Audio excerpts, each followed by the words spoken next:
ಕಲ್ಯಾಣ ಕರ್ನಾಟಕದ ಹೆಬ್ಬಾಗಿಲು ಕಲಬುರಗಿಯಲ್ಲಿ ಕರ್ನಾಟಕ ಸಂಗೀತ ನೃತ್ಯ ಅಕಾಡೆಮಿ ಹಮ್ಮಿಕೊಂಡಿದ್ದಂಥ ರಾಷ್ಟ್ರೀಯ ಮಟ್ಟದ ಸಂಗೀತ ಮತ್ತು ನೃತ್ಯ ಮಹೋತ್ಸವ ಅದ್ದೂರಿಯಾಗಿ ನಡೆಯಿತು. ಕಲಬುರಗಿ ವಿವಿ ಆವರಣದ ಡಾಕ್ಟರ್ ಬಿ.ಆರ್. ಅಂಬೇಡ್ಕರ್ ಸಭಾಂಗಣದಲ್ಲಿ ನಡೆದಂಥ ಸಂಗೀತ ನೃತ್ಯ ಮಹೋತ್ಸವವನ್ನು ಅಫ್ಜಲ್ಪುರ ಶಾಸಕ ಎಂ.ವೈ. ಪಾಟೀಲ್ ಉದ್ಘಾಟನೆ ಮಾಡಿದರು.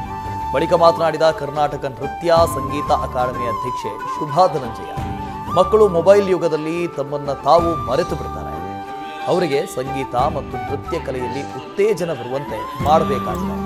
ಕಾರ್ಯಕ್ರಮದಲ್ಲಿ ರಾಜ್ಯ ಹಾಗೂ ಅನ್ಯ ರಾಜ್ಯಗಳ ಕಲಾತಂಡಗಳು ಭರತನಾಟ್ಯ, ಕಥಕ್ ನೃತ್ಯ, ತಬಲಾ, ಸಿತಾರ್ ವಾದನ ಸೇರಿ ಹಲವು ಕಲೆ ಪ್ರದರ್ಶಿಸಿದವು. ಇವು ಸಂಗೀತ ಪ್ರಿಯರನ್ನ ಮಂತ್ರ ಮುಗ್ಧರನ್ನಾಗಿಸಿತು. ಇನ್ನು ಡಾಕ್ಟರ್ ವೆಂಪಟಿ ಚಿನ್ನ ಸತ್ಯಂ ಆರ್ಟ್ ಅಕಾಡೆಮಿಯ ಶಿವಾಕಾರಂ ಕೂಚಿಪುಡಿ ನೃತ್ಯ ಸಾಕ್ಷಾತ್ ಶಿವಪಾರ್ವತಿಯನ್ನೇ ಧರೆಗಿಳಿಸಿ ಶಿವರಾತ್ರಿಗೂ ಮುನ್ನ ಕೈಲಾಸ ದರ್ಶನವನ್ನು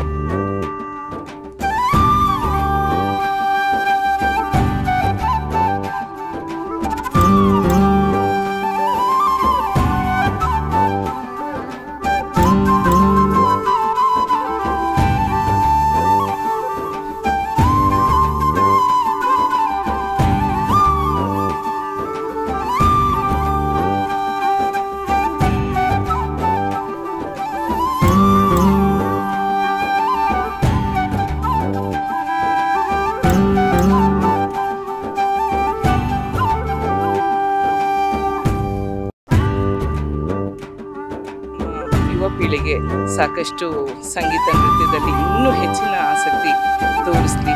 ಸೊ ಈ ಭಾಗದಲ್ಲಿ ಸಾಕಷ್ಟು ಕಾರ್ಯಾಗಾರಗಳು ಮತ್ತು ಸಂಗೀತ ನೃತ್ಯೋತ್ಸವ ಜಾಸ್ತಿ ಅವರಿಗೆ ಬಹಳ ಸಂತೋಷದಿಂದ ಒಪ್ಕೊಂಡು ನಾವು ಆಗಬೇಕು ನೃತ್ಯ ಕಲಾವಿದರು ಅಂತ ಬಿಟ್ಟು ಆ ರೀತಿ ಬರುವ ಥರ ನಾವು ಮಾಡಬೇಕು ಅಂತ ಹೇಳಿ ಪ್ರಯತ್ನ ಪಡ್ತಾಯಿದ್ವಿ. ಹಾಗೆ ನಮ್ಮ ಮಾನ್ಯ ಪ್ರಿಯಾಂಕ್ ಖರ್ಗೆ ಅವರು ಕೂಡ ನಮ್ಮ ಜಿಲ್ಲೆಯಲ್ಲಿ ಪ್ರತಿ ತಿಂಗಳು ನಮ್ಮ ಯುವ ಜನತೆಗೆ ಸಾಕಷ್ಟು ನೀವು ಏನಾದರೂ ನೀಡಬೇಕು, ಸಂಗೀತ ನೃತ್ಯ ಶಿಲ್ಪಶಾಸ್ತ್ರದಿರ್ಬೋದು ಅಥವಾ ಬೇರೆ ಯಾವುದೇ ಒಂದು ಕಲೆಗಳಲ್ಲಿ ನೀವು ಕಾರ್ಯಕ್ರಮಗಳನ್ನ ಹಮ್ಮಿಕೊಳ್ಬೇಕು ಅಂತ ಹೇಳಿದ್ದಾರೆ.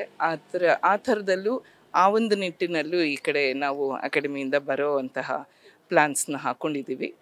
ಇವತ್ತು ಬಂದಿರೋದು ನ್ಯೂಸ್ ಫಸ್ಟ್ ನಿರ್ಭೀತಿಯಿಂದ ನಿಮ್ಮ ಪರವಾಗಿ.